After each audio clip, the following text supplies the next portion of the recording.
আজকের রেসিপি ইলিশ মাছ দিয়ে কচুরমুখির তরকারি।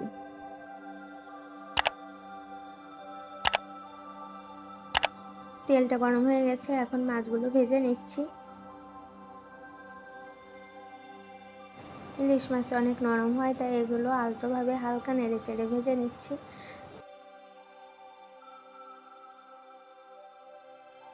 আর মাছটা খুব বেশি ভাজি করা যাবে না।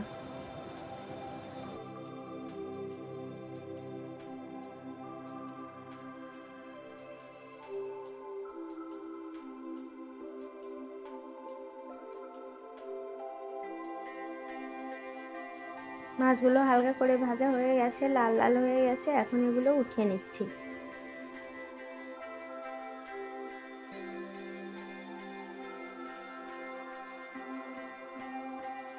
মাছ ভাজি করা তেলটাতেই আমি কাঁচামরিচ এবং কালো জিরাগুলো ফোড়ন দিয়ে নিচ্ছি।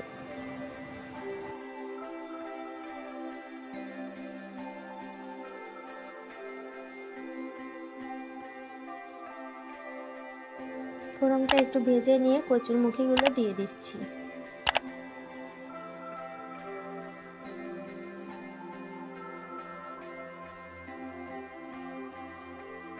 লবণ দিয়ে নিচ্ছি।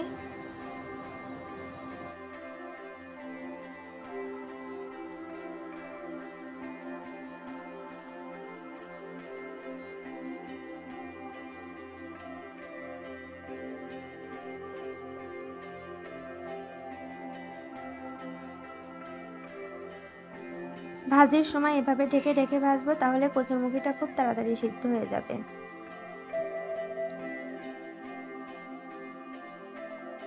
এখন আমি এটাতে কাঁচামরিচ এবং শুকনো মরিচ বেটে রাখছিলাম, সেটা দিয়ে দিচ্ছি।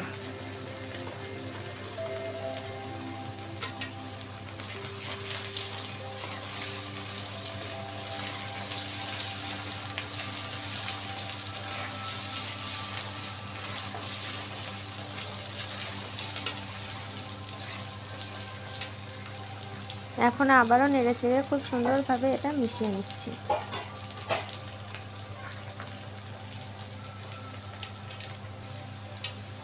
এখন এটাতে আমি গরম জল দিয়ে দিচ্ছি।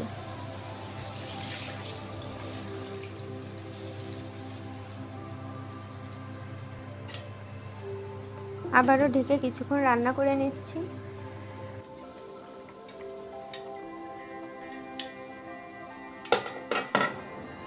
এখন এটাতে আরেকটু লবণ দিয়ে দিচ্ছি। আর হলুদ তো আমি এখনো দেইনি, হলুদটাও দিয়ে দিচ্ছি এখন।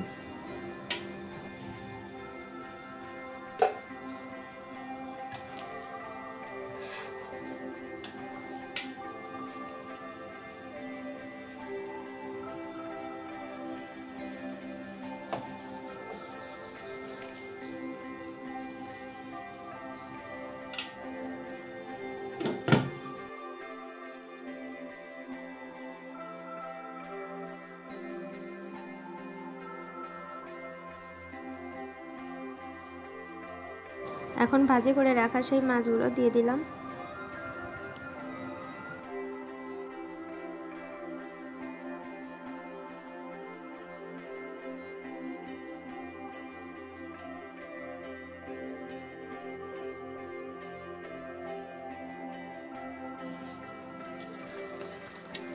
এখন শেষ হয়ে গেছে, এখন আমি জিরার গুঁড়াটা দিয়ে দিলাম।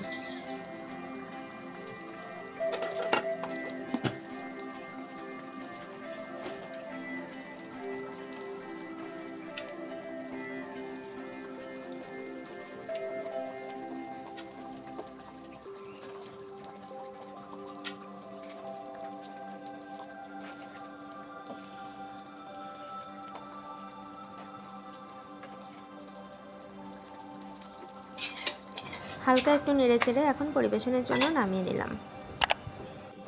তৈরি হয়ে গেল ইলিশ মাছ দিয়ে কচুরমুখির তরকারি। ইলিশ মাছের রেসিপিতে সবসময় অনেক কম মশলা দিতে হয়, তাহলে ইলিশ মাছের অথেন্টিক টেস্টটা পাওয়া যায়।